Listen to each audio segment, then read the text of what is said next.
Hey everyone, welcome to the channel. Today we're going to talk about premium Bibles. Why? Why would you buy one?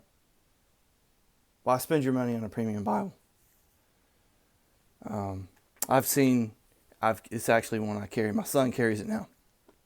My 15-year-old son carries this Bible now. But I carried this Bible through seminary. I loved it. You can tell. I loved it. I loved it well. I loved it. I loved it vigorously and thoroughly because it's falling apart. At least its cover is.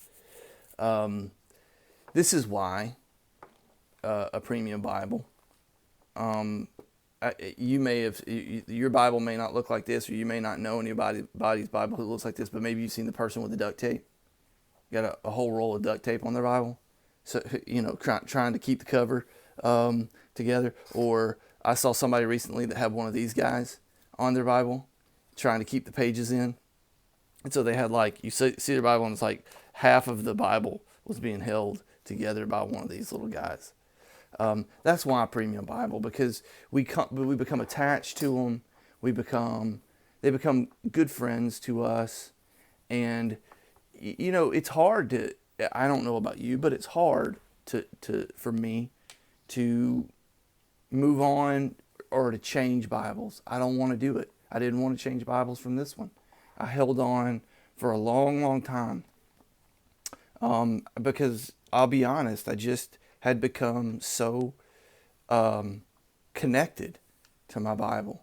And so that's why, one of the reasons why a premium Bible, because we do love them so much and we don't want to get rid of them. And so that's what we're going to talk about today. We're going to talk about not just looking at premium Bibles, but why have a premium Bible. Let me show you real quick. I just happened to shed right there. That's why I got moved on from that one. It's shed on everything. It's shed on in the pulpit. It had like pieces everywhere. So why do a premium Bible? Why spend the money? You're going to spend probably at least, I would say, $100. I think you can get a really good Bible for $100. I got this for $99. But you could spend way more money than that, depending on what you want to do or how you want to do it. Trying to get that out of the shot there. But I want to go through some of the features, some of the things, and some of the reasons why you need to buy a premium Bible, why you would buy one, why you would take that leap to go from, if you're like me, spending $20 on a Bible to, like I said, $100 maybe plus on a Bible. Why would you do that? And then the other part of this video that I want to address is maybe what to consider. What are 3 things maybe to consider as you look for a premium Bible that fits you, okay? Because that's going to be important. You're not going to be happy with a Bible. The reason I love this Bible so much is it fit me.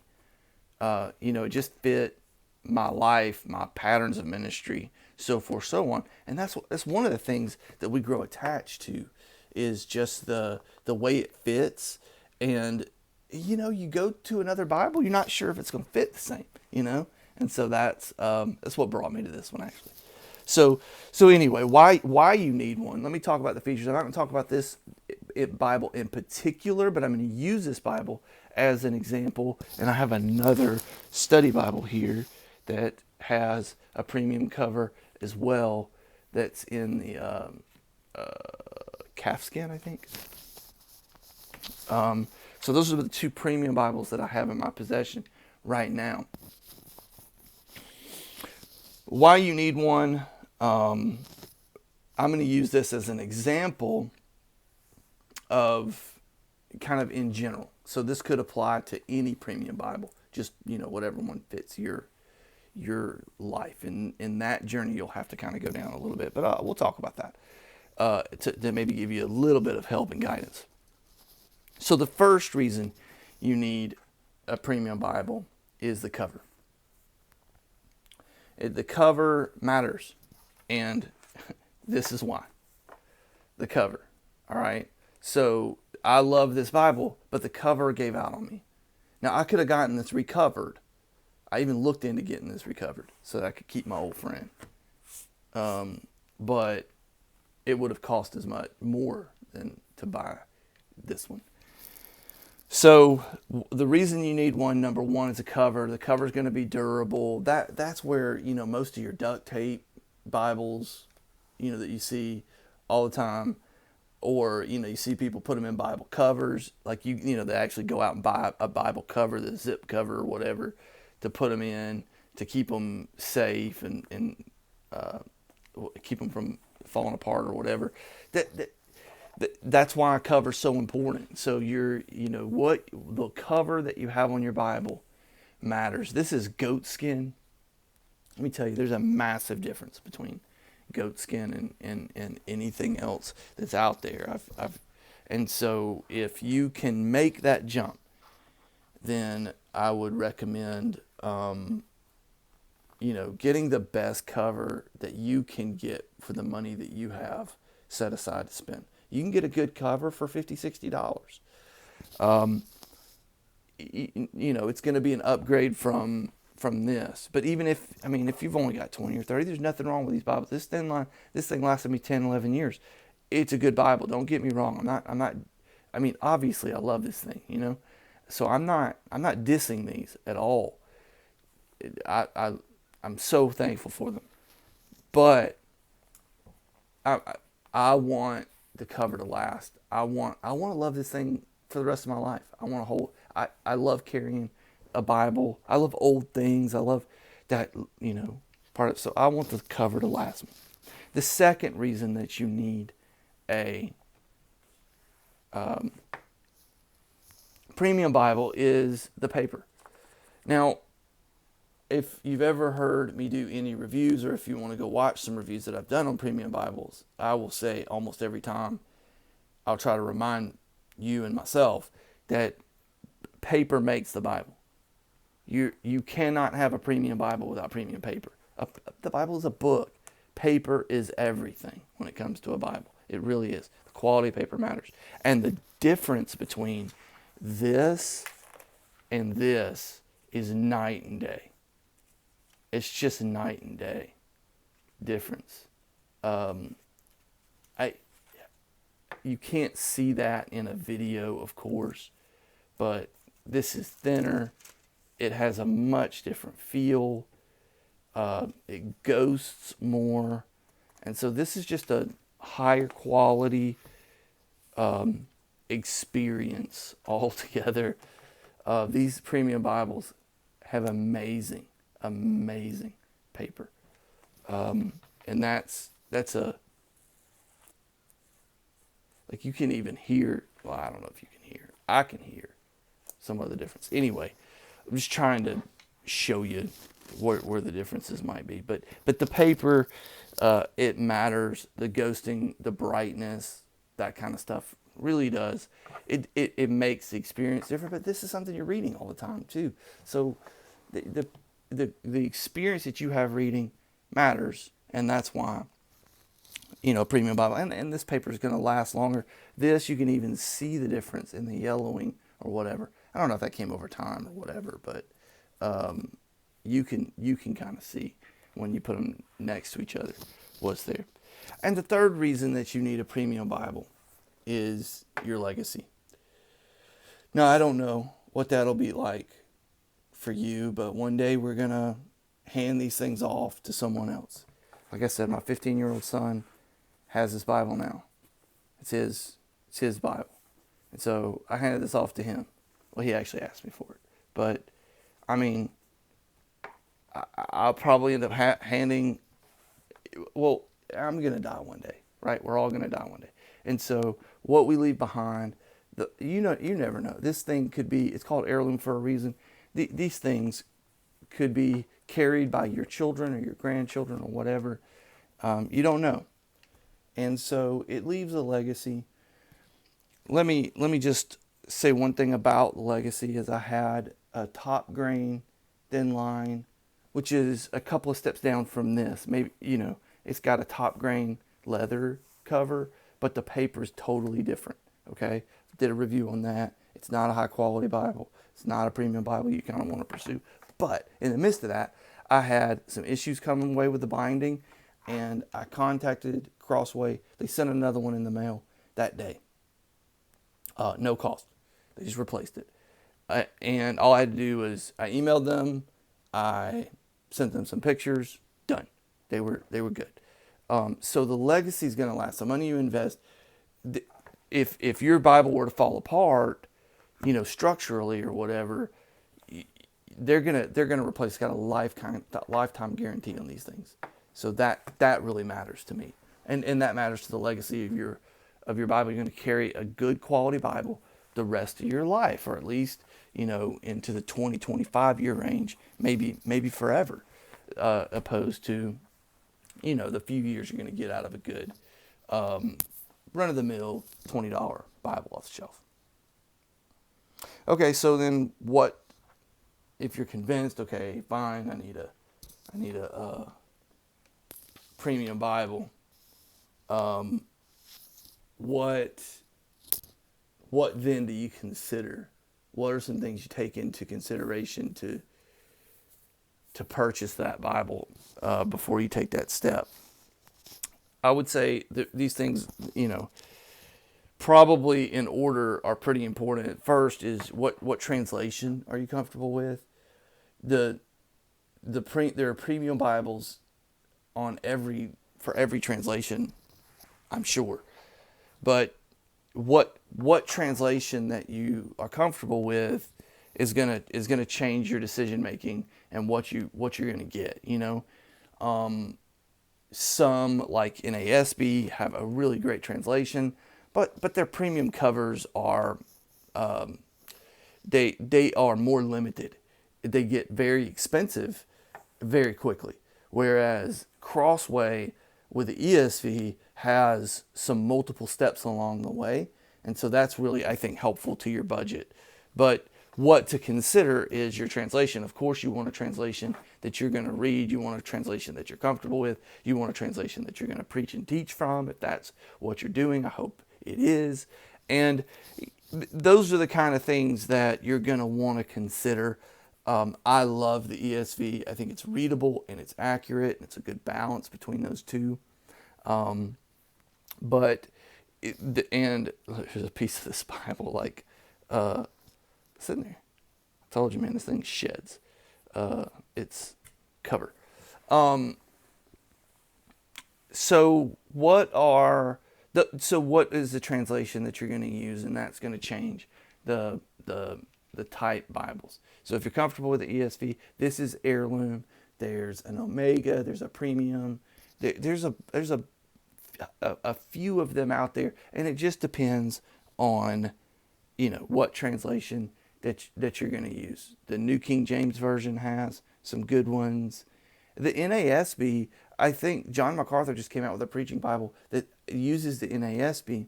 I think the 95 version of the NASB. And I mean, it looks, I don't have it to review, but it looks really nice and amazing. So that might be an option if you're, whatever translation you're into. That's what you're. The second is the size. Size matters when it's a Bible. And it's not just the thickness. That does matter. The weight, that matters. The preaching Bible, I love the layout of the preaching Bible and the way the preaching Bible was. But the preaching Bible was heavy. The preaching Bible was lunky. The preaching Bible was thick. And it just didn't fit me very well. And so consider those things. I didn't realize how much that would matter when I bought the preaching Bible. Now I've sold it. But size really does make a big difference. I've got this big old, study Bible in the cowhide, brown cowhide. Or, yeah, I think so. And, I mean, it's really nice, but I don't carry this thing with me everywhere. So consider that, the size matters. So the weight and all of that is a big deal. The thickness is going to matter to you. But also the size in your hand. How it fits your hand. I had the premium thin line, so the premium thin line and the Heirloom thin line are the exact width. They're probably exact weight. But the way it fit in my hand was different.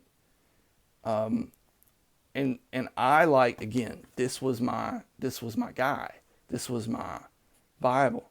And this is what I was comfortable with, is this size.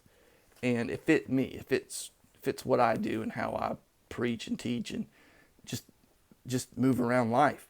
And so the size in your hand matters. So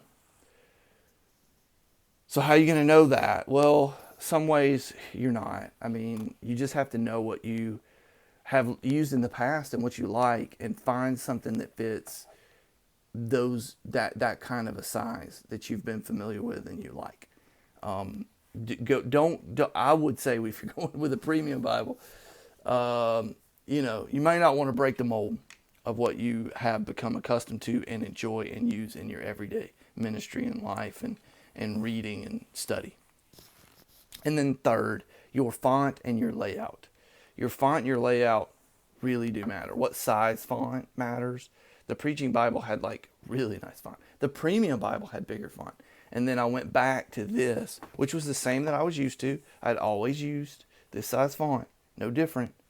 And when I came back to that size font from those other Bibles after about a year, boy, I could really tell the difference.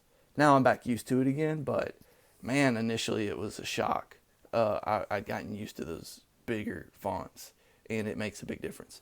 So your font matters. If you have trouble seeing, and you need a bigger font, then consider that. This has a smaller font. If you get a bigger font, you're probably gonna have to get a bigger Bible, and it might change how it feels in your hand. Again, the Premium Bible is a great Bible. The Premium Thin Line from Crossway is a great Bible. It's just a little longer here, a little longer there. Just made a little bit of a difference in my hand, the way it felt in my hand, the size of my hand, and so that's why I went with the Heirloom. So the font really matters. Think about that, and then the layout. The layout's going to, that's what you're going to look at when you go to your Premium Bibles. I'm just going to talk about Crossway and the ESV models here for a second, but just in that, you've got the Heirloom. You have the Heirloom single column. You have the Omega that has the references. You have the wide margins. So the Omega, I think one of those also has wide margins. And so you've got the wide margins Bibles. You have the reference Bibles. You have the single column, the double column. You have line matched things to consider, which just means that the line on this side is matched up against the line on this side, so it doesn't ghost as much. This is not line matched, by the way, but some of them are. So those are all considerations. Do you want the reference? Do you want your wide margins so you can write in it? So again, that affects your legacy when you hand that off if you're making notes along the way. Do you want the single column, which I think is so much of a better read than the double column? What are those layout features that you want in your Bible that you're comfortable with, or maybe just that you want to experience? It just depends on what you're using your Bible for. I chose, just to give you some insight into my thinking, because I went with the Preaching Bible, I went with the Premium Bible, like I went with the top grain thin line. I have a few different versions, right? I prioritized navigation. That's where I came down with. Navigating the Bible, the feel in my hand, and the navigation of the Bible. So how quickly I can and accurately I can find things. That's what I prioritized, because that's what I think matters the most in my ministry, or it seems to. But that's just me. So you may prioritize the references because the way you study, you like to have the references. You may prioritize the single column because you read the Bible a lot and you like to have, that book form, which is really nice, by the way. It's got that book form, and so it's just a nicer read. You might prioritize the size of the font, or, to have the space to write your notes and think through the Bible with wide margins. Those are all really amazing features in Premium Bibles, and they're all great reasons to buy them. And then let me say this, the last thing I'll say on the premium, as a premium apologist, premium Bible apologist today, is $100 seems like a lot of money. Between $100 and $200, probably what you can spend, depending on what features you want. That sounds like so much money when it comes to a Bible. I know it did for me. But if you look at the use, the length of carry that you're going to get out of a premium Bible, you're talking about 20, 25 years. Okay, maybe you want to change up translations in 10 years, but still, having a quality Bible like this, I still have my NASB. It's not called a thin line, but it is basically the thin line version. I still have that sitting on my desk. I still use it. I've had it since Bible college. I've had it for close to 15 years, 20 years maybe. I still have it. I still use it. So even if I switched versions, if ESV updated or now that the NASB 2020 is out, I mean, I may love that. I don't know. But whatever that is, I'm going to have this, for, a long, long time. I'm going to keep it on my desk at least. And so when you look at it in those terms, it's not that much money. It's really not. I know there's a lot of people in impoverished nations that would love just a little paperback. And that's why buying them from Crossway or Evangelical Bible or Christian Book or Westminster are so important, because they do provide Bibles to those places, and especially somewhere like Crossway, where that's their ministry. They're a nonprofit. Lockman is a nonprofit foundation. So anyway, just consider those things. For me, in the journey that I've spent in the last almost year, I've had in my possession now about 4 or 5 premium Bibles. I sell them, and I I don't keep them all. I don't have all that kind of money. But in my experience in the last year, having these premium Bibles in my life, I would say it's definitely worth, if you can find the right price. Look for your sales. 40 to 50% off is very common. You're not going to spend the $199 that they're listed for in retail, or whatever on the box. You're not going to spend that. Again, this one, I don't know if I said, but this one cost me $99. So $100 for a really high quality goatskin Bible that could last a long time. Great cover, great paper. My legacy that I can leave behind to my children and grandchildren, even my church, whatever. I don't know if somebody's going to come pick this thing up and appreciate it later, but I can tell you they're going to have the chance to do that. And that's why a premium Bible. I'm just wanting you to know, if you're even thinking about making that jump, I just want to help you be a little bit more comfortable in doing that. If I can answer any questions, please put those down in the comments. I'll respond. I'll answer anything that I can do. And I will see you guys soon.